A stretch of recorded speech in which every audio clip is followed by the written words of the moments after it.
This is Evan Burfield, and you are watching Tech Cocktail. Tech Cocktail Conversations, candid insights from startup founders, entrepreneurs, and thought leaders from around the globe. You know, DC has the potential to be an unbelievable startup community. But I don't know that it's one of the elite ones yet. And I think recognizing that and recognizing the opportunities and the challenges in front of us is a key part of growing the DC ecosystem. When I think of a really elite tech ecosystem, I think of kind of a place that has a really clear, understandable brand, right? When you think of the Valley, you immediately think about consumer internet type stuff and social media and innovation in that regard, right? And DC doesn't necessarily have that brand in the same sense yet. Here at Tech Cocktail Week and the Downtown Project, it's been interesting to me to kind of test that with a lot of different people from around the country.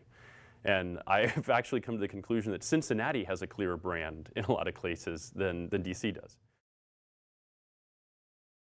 The place that you come to tackle the really big problems.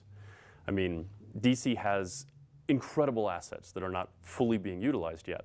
So it has this nexus of relationships, right? Every major corporation, every government agency, every NGO in the world of any kind of substance has a connection and a presence right into DC.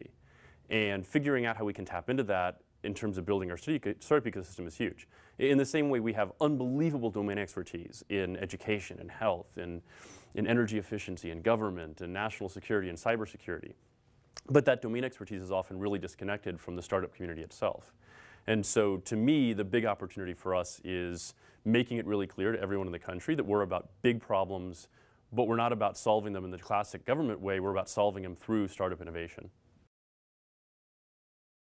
I think DC is just reflecting what's going on across the country right now, which is, you know, when I first got started, I founded my first company in 1996. And the very first check that was written was a single angel investor writing a check for $1 million. And then our first major venture round was $7 million. Right? That would be kind of insane nowadays for a software company, right? Your first angel check's probably going to be like 50 or 75,000 from your family and friends, and then you're going to do a seed A, a seed B, a seed C, seed D, whatever, until you really have figured your model out. You've got it all tweaked, you understand how you're going to make money, how you scale, and then maybe you do an institutional A, or you get acquired before you ever get there. And that change, right, the shift from institutional investors to the seed funds, the accelerators, the super angels, the angels is really important. I think it's great for us in DC, though, because we have 5 of the 7 wealthiest counties in the country. We have tremendous personal net worth in DC.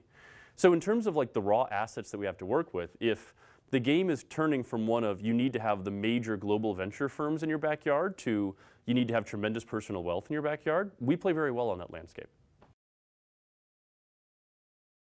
The trends to me in 2013 that are fascinating is about taking all those little annoying, frustrating parts of our lives and fixing them. So you look at some of the startups in 2012 that started to really break out. You take like an ag local, right? Well, this is a really interesting little process. It's just that question of, I go to the farmer's market all the time, and I think to myself, you know, I like the fact that I'm buying beef that was theoretically raised in a, you know, tender, loving, kind, caring way, but I don't really know that it was. And they actually solved that problem for me, right? So I can actually crowdsource the fact that, yeah, somebody visited this farm, and it actually is treated well, and the beef's tasty, right? That's a business process that until you had all these incredible preconditions, right? You had the cloud, you had mobile, you had the social networks, you had all these pieces in place you could never tackle. And I think you're going to be seeing so much more of that in 2013.